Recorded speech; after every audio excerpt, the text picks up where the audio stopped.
Welcome back to another week's edition of Go Gaddis Real Estate Radio right here on AM 920 The Answer. I'm Cleve Gaddis, and in this first segment, we've got our Metro Atlanta residential real estate update for the last 7 days and our Something You Should Know About Atlanta.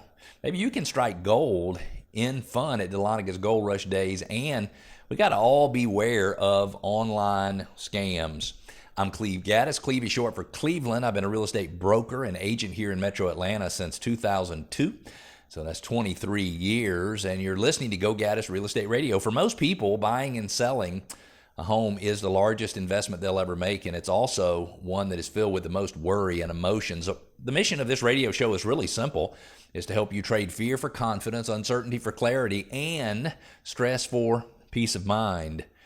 This isn't just real estate, it's really your life, it's your family, it's your future, and we're in it together. If you want to connect, it's easy. Let's talk. Go to GoGaddisRadio.com. That's GoGaddis Radio.com. You can send me your questions, your ideas, even your challenges. You can feature your neighborhood.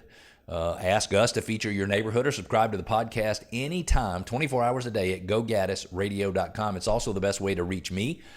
GoGaddisRadio.com, or you can just do the old-fashioned way, and you can give us a call at 770-497-0000. We would love to be able to have a chat with you. Let's take a look at the Metro Atlanta residential real estate update for the last 7 days. In the last 7 days, there were 2,514 new listings that hit the market here in Metro Atlanta. 1,149 of those went under contract, or not 1,149 of those, 1,149 total listings went under contract. We had 1,706 closings for the week, and we had 3,145 homes with a price decrease. 3,145 homes with a price decrease, that's a big deal. That's 3,145 sellers in Metro Atlanta who said to the market publicly, I might be more motivated to sell my house this week than I was last week. And by the way, I don't say that lightly, meaning if you're a seller and you're listening and you're in that situation, I'm not poking fun at you. I'm not doing or saying anything other than sometimes it takes a few weeks or maybe a few months for the realities of the market to catch up with a seller.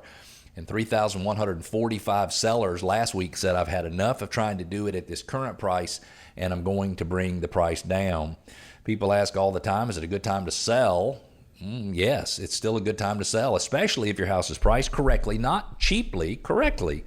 And if it is in really good condition, because if you have a home that's in above average condition, man, people will still snatch it right off the shelves. We listed a home just the other day, around $700,000 in the Alpharetta area. Picture perfect shape, boom, under contract the very first day out of the gate. We've also listed other homes that might be a little bit overpriced, or maybe the condition is average or just slightly above average, but not really distinctly above average, and those are sitting on the market a little bit longer. If you're a home buyer, I think now is a good time to get out and buy a home. Would it be worth buying at a 6.75% interest rate or a 6.5% interest rate? I think the answer is yes, because I think we're going to see some interest rate relief over the next 6 months to a year, which I think is going to bring a lot more buyers in the market. They say that a decrease in interest rates down to below 6% could put another 5 million buyers in the market. Certainly all 5 million wouldn't come at the same time, but another 5 million American families could then see themselves buying a home. And I don't know about you, but I don't want to compete with 500,000 or a million or 5 million or whatever the heck it is. I don't want to compete with that number of people. So if you're a buyer, good time. If you're a seller and you're serious about selling, it's still a good time. We still have much less inventory than we did leading up to the pandemic. By far, we have much, much, much less inventory. In our Something You Should Know About Metro Atlanta segment, we are actually talking a little bit about striking it rich. If you're ready to strike rich and fun, Dahlonega Gold Rush Days festival is where history and music and mountain magic all comes together. This year is October the 18th and the 19th, so coming up soon.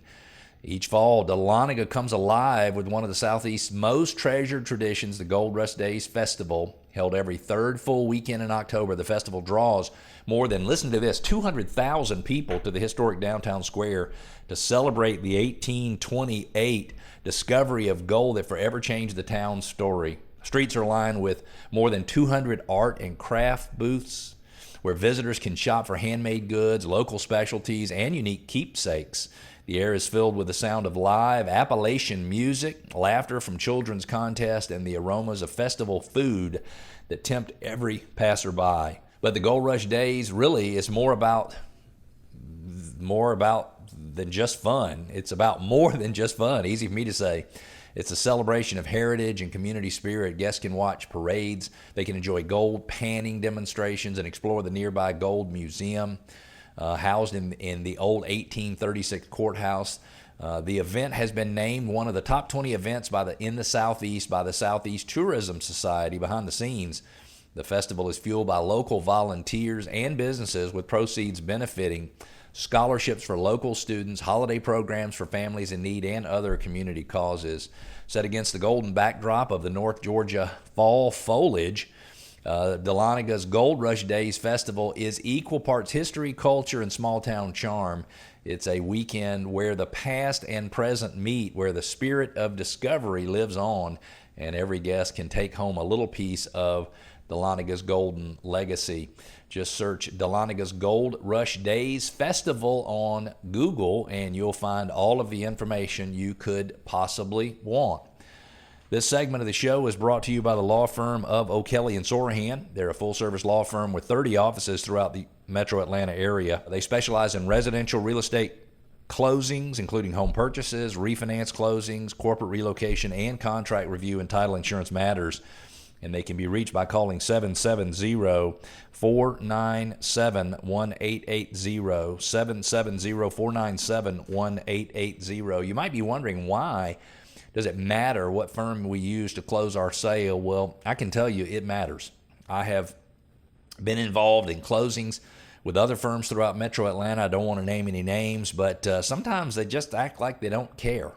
If you're a closing attorney and you're listening to this, I'm not saying you don't care. I'm just saying in some cases, it seems to me and my clients like you just don't really care. There's a lot of emotions, a lot of worry around a real estate transaction, and what people want is someone who can get the transaction taken care of in a reasonable time frame, who can sit down and explain everything at closing to make sure everybody is comfortable before they sign and move on. And so many firms out there just leave so much until the very, very last minute. They're ordering payoffs too late. Everything's just happening at the last minute. We're continuing to get surprises, and that just makes the experience really, really bad for the home buyer and the home seller. It just makes it really, really bad.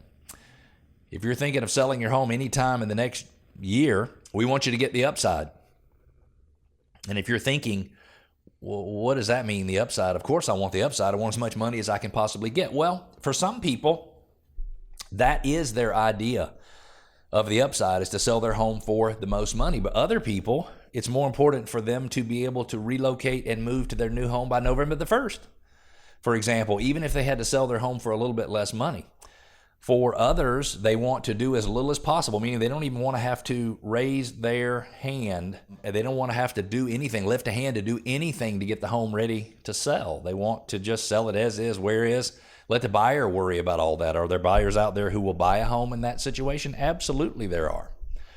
In some cases, sellers are, hey, I'm moving on to retirement, or I've got $100,000 in equity in this home and I need every single penny of that equity to go to my new home. So in some cases, getting the absolute maximum amount of money is paramount. There's nothing that's more important than that. And in that case, we offer what's called a rehab and refresh program, where we will provide you with up to a $15,000 budget. That's right, our money. We'll create the plan for what we need to do to get the house fixed up, all the cosmetic stuff, aesthetic stuff, real easy stuff. But things that, for example, if you invested $1 or $2 or $3, you would get $2, $3, or $4 back. Wouldn't it be nice to spend $1 on your home and get $3 back in the sales price? Spend $10,000, maybe even of our money, and sell your home for $30,000 more, which, if you think about that, that's $20,000 more approximately in your pocket. So we want to make sure you get the upside. Selling as is one option. Selling for all cash closing quickly is an option. Making some improvements to the home and listing it and selling it for the most money possible is an option. And buying your new home, buying your replacement home, buying the home that you, for example, are downsizing to, or maybe the home you want to upsize to. We have programs in place where we can help you do that and then pay back the money that you borrowed, if you will, to buy the new home when you sell your existing home. We've got lots and lots of ways to make sure you're covered. And so I invite you, if you're thinking about selling your home anytime in the next year, even if you already have an agent or a brokerage in mind that you think, hey, maybe I should use this person, I used them before, my suggestion is get a second opinion. In other words, let us interview for the job as well, and take advantage of the fact that we will run you through our Upside program. We'll work you through all the different options of our Upside program to help you decide exactly what the best option is for you in your specific situation. Don't you let anybody tell you that selling a home is one size fits all, that what works for the market works for you, because in many cases, it doesn't. We talk to people all the time who have very special needs. They're going to move out of the house and they need to sell the house vacant. They need to downsize, but they've got so much stuff in their house that they can't figure out what to do with it. They need to sell their home, but for example, the HVAC is not working. They need to sell 2 homes and buy 1 home, but they can't figure out how to do that and make that work. And this just stresses people out to their core. For me, I help people buy and sell homes all day, every day. It's what I live, eat, breathe, and sleep. For you, if you're listening, it might have been 10 years, 12 years, 15 years, sometimes 20, 30 years since you bought or sold a home. And the thought of selling your home and buying another home is simply overwhelming in many cases. Go to GoGaddisRadio.com, GoGaddis radio.com. Click on the Upside, put in a little information. Come on, interview us. No cost, no obligation. You can take all the information we give you and use it even without us. We wish you wouldn't, but you certainly can do that. We're going to take a quick break. When we come back, Tammy Slay is going to be with us. And with Grandparents' Day coming up, we're going to talk about how real estate plays a role in keeping families closer, whether it's downsizing, relocating, or even buying homes that fit multiple generations. We've got 2 full segments coming up with Tammy. Stick with us. We'll be back.